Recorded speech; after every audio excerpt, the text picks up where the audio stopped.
So this is... That's his 13th book. Okay. Yeah, 13th. And they're only like, they're just like one of a kind, of course, right? Yep.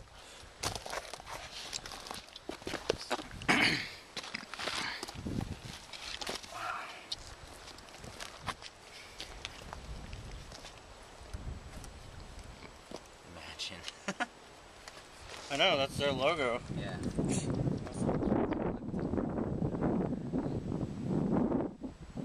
No genetic pollution from GMOs.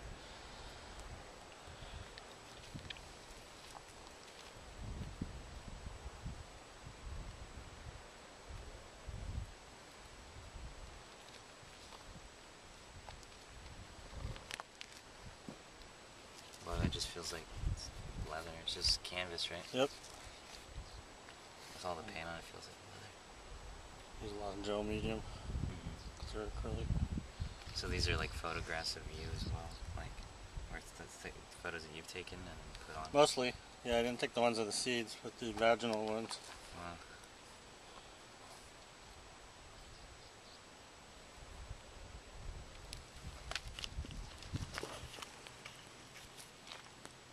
Organic is over, or organique.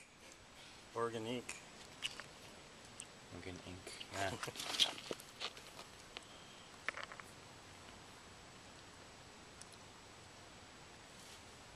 So you made this symbol, kind of. Adam did. Keep going throughout. Here and there, yeah. Sweet. It's just I took the logo and then made a whole psychograph out of that. Oh, I see. Okay. So the whole all the stuff behind it is all from the original logo.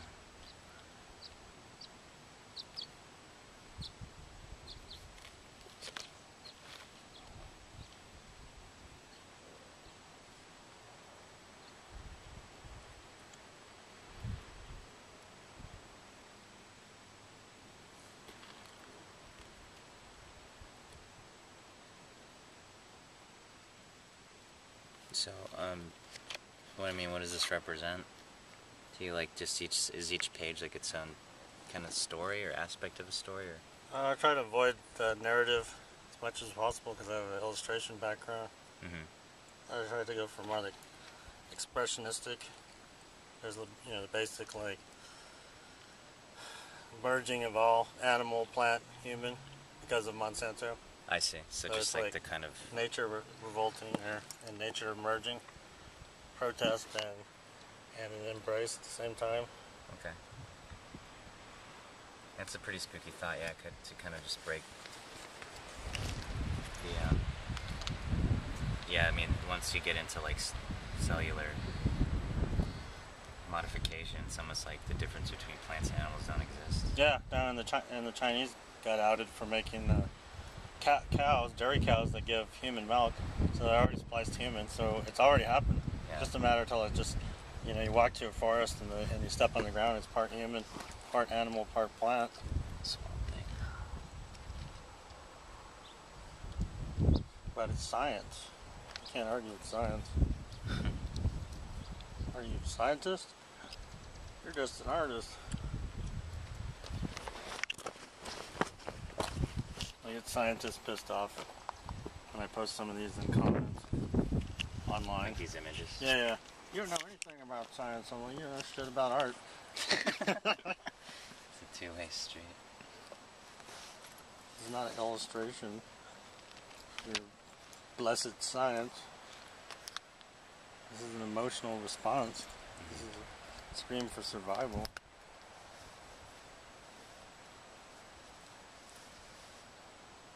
That's the ex-girlfriend with some pathogens and some Roundup Ready soybeans. They remind me of kind of ovaries.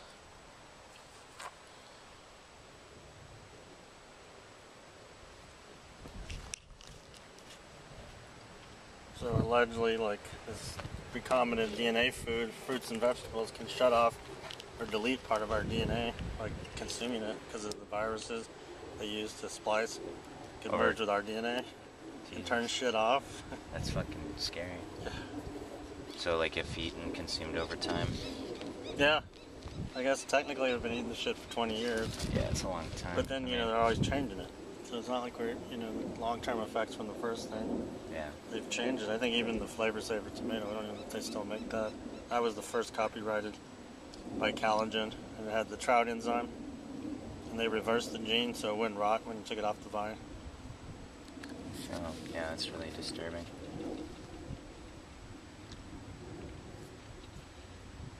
So, what inspired you to start working on this project? I got sick and I was bedridden for like 3 months. And it was funny because it was about the time I was craving fruits and vegetables. 'Cause I haven't ate healthy in my life. Mm-hmm. So I was actually craving, like, I need some fruit and vegetables. Then I got sick. Jeez. Like, that's haven't it's kind eaten of healthy. ironic, right? Yeah. Oh, I love this image. It's awesome. That's Karen O from the AAS Oh, okay. with the Easter egg face. It's like in the future, Monsanto will it'll grow your favorite food on your face. Do your own garden, Monsanto. Actually, is that like just like a projection of yours, or is that like I think? That's more of a surreal premise of projecting with the movie too. Like that has a lot to do with Yeah, it. ham and man, I wish I really had a ham and cheese sandwich. Oh, Right. Or is there actual in their documents and shit discussion about that sort of thing? Probably not. No, but there's a scientist been working on a steak in a jar for 10 years, and he's real close to having just a steak Really? being grown. It scares me. This is beautiful. Okay. Yeah, I love all this jewelry, the Beadwork. beadwork. Yeah, that's awesome. The colors and stuff. Is it art? Oh yeah. Yeah, without a doubt. Why? Because it's an abstract expression of yours. I mean, I think anything that a person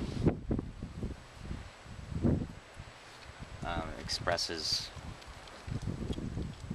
Sorry, I'm on the spot. That could convey. A lot of people express, but they can't convey. Well, yeah, I mean,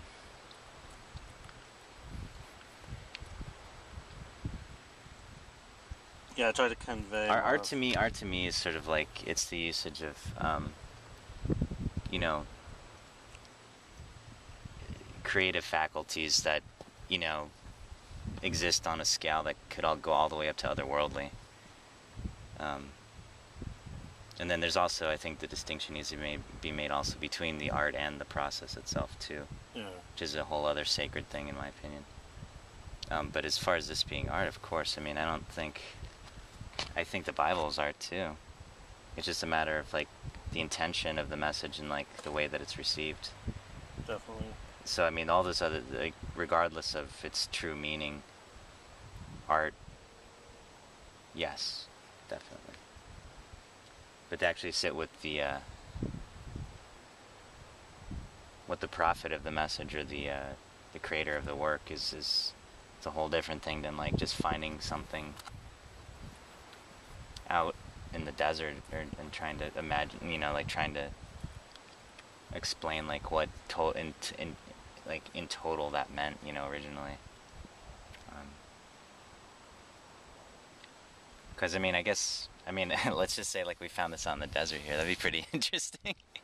Out under some rock. I wouldn't even know where to fucking begin, really. I mean, of course, there's the language on it. But if it was just the images, You think someone would start a religion? it would. Yeah, why not? I mean, it invokes within me fascination. Just because for me it's seeing the colors and the texture and the fact that it's bound into a book is really cool too to me. Just from my background, the things that I'm interested in.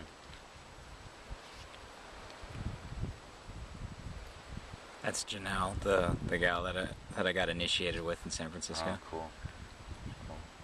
Man, it's mostly my blood, but she managed to put some of her blood on it. Yeah. before I So left this is all your California. blood here? That's our blood mixed. Wow.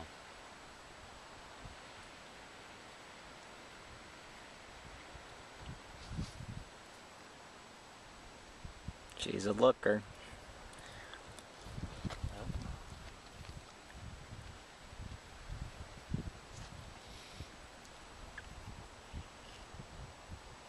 I think the struggle is really like, you know, what the intention is and like how that's being disseminated upon the masses and like, you know, what tools can be used to actually interpret the artist's work. And those are things that I obsess over all the time.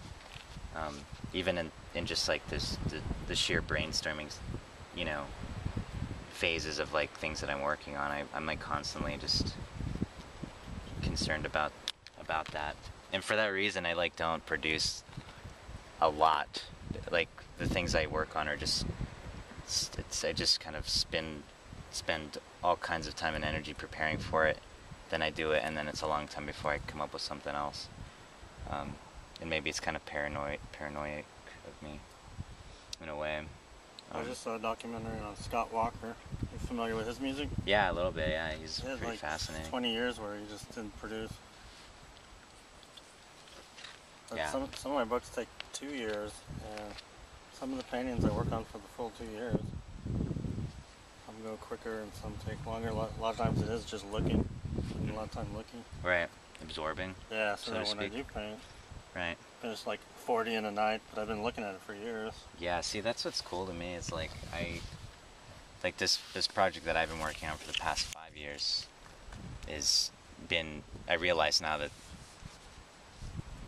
the pressure to complete it in the form of an actual written story hasn't been nearly as fruitful or meaningful to me as the process with which I've been, you know, the process that I've gone through to come up with it. And it's just been like visual, like, you know, visual absorbing ideas like visually, or just like listening to like anecdotes, you know. Now it's, you know, studying Native American history or reading a lot of nonfiction just for this, you know, the establishment of the context of the work, which is so fucking important to me, you know. I had a question in Yeah. my first movie, What is Art? You know, what's more important, the artist or the artist? And I had The art a or lot the of artist? answers. Mostly it was art, but then I thought, well, what's more important than that? Because the art is the artifact, it's the afterbirth. It's the creation. That's the most important. Creation, art, then the artist. But it seems like they're all interwoven. You can't have just one. It seems like in the modern world, you can't divorce the personality of the artist. You have to have that. Yeah, it's very, I think that's mostly common nowadays, definitely. And I would agree, definitely have to agree with that statement.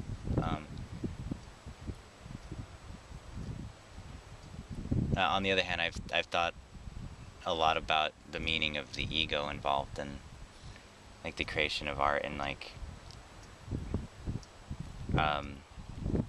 much longer ago I had this idea that I want to be this kind of artist that is devoid of ego, has nothing. I just want to produce. I don't want my face attached to anything. I don't want people to get wrapped up in me as like a person. I want them to like just look at my art and seek the art at itself. And like I was obsessed with that idea.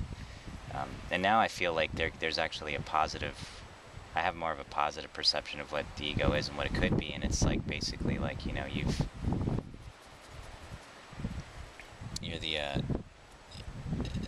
can be the force that pushes the work, the message. And I think like ego is more about like the rather than like a social identity kind of thing. I look at ego now as being the relentless passion that it's kind of just like a broken pipe. Like you can't fucking put a faucet, like a faucet on it or whatever. You know, it's that thing within each person, each artist, that is just incessantly calling and like urging them to like produce whatever it is they're working on. And I think that the ego is probably like on some sort of like more of a mystical ladder kind of thing. It's like well, that's what it would be, like the ladder between like us and like a higher power. Um, I like to think of it kind of also as like our higher self that like needs to be manifest within our, you know, our hands and like our tools, and we have a place in society, you know, but most people are idiots. They don't really, the common people don't, they just get caught up in the image of the artist, you know, and that's like to them, that feeds them for the day, you know? I know it's being devalued because of the internet and free content. Well, You know, it's and hard if everyone's to translate something like this and reproduction. well, yeah, I mean, just because it's like one of a kind, it's not. And it changes whenever you turn the page. The light changes on it. Yeah, exactly.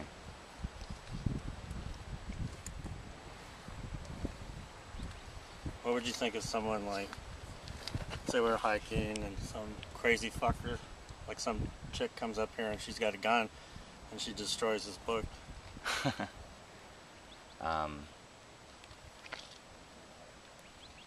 Like if we were up here and or Yeah, just like a psycho like fan, right now, like there's that label, I'm gonna get that book and destroy it. well, not knowing, just not knowing, you know, the body of your work really, or like your relationship to it, I'd be very sad. I'd almost be like devastated because I could imagine it being mine. On the other hand, you know, because like it's like this is so unique and it just, you know, so compressed with your energy and literally your sweat, tears, and blood, you know, so it's like seeing it destroyed, considering how long it took to put it together, would just be devastating. I think it would be like a tragedy. But I get very attached to my work in that way, you know, like I have trouble letting like actual, it'd be like one of my journals with like notes about my story getting like burned or something, Oh. you know.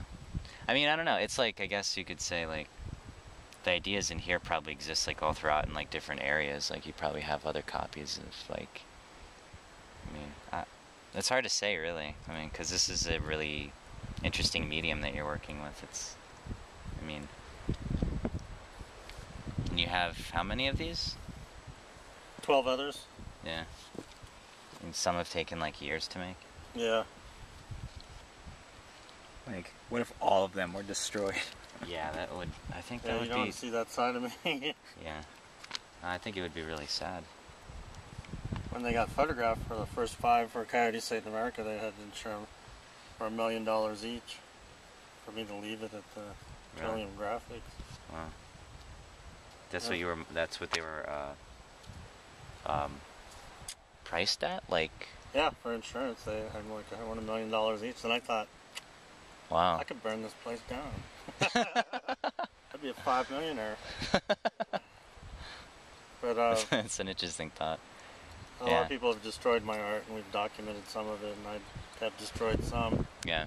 That's one thing, but if someone destroyed an actual book, they'd Yeah. go like fucking helter-skelter. I'd imagine, yeah. I was curious about that. Like, I mean, So certain kinds of work.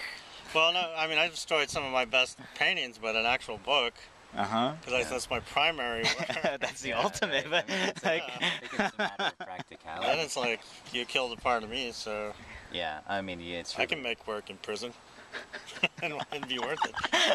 And I would document their destruction, too. Yeah. I'd be like, hey, there's no snuff films out there? Well, this is the world's first snuff film. Here's why I'm doing it. And they'll go, oh, well, it's not really a snuff film. He did it because he had reasons. Yeah, right. That's what they say. It's not a snuff film. It's a crime film. It's a crime film. By definition, yeah, it's not film. It wouldn't be. It It's wouldn't, some random, like... yeah, like it's just a belligerent act of whatever. God, it's so beautiful up here, man.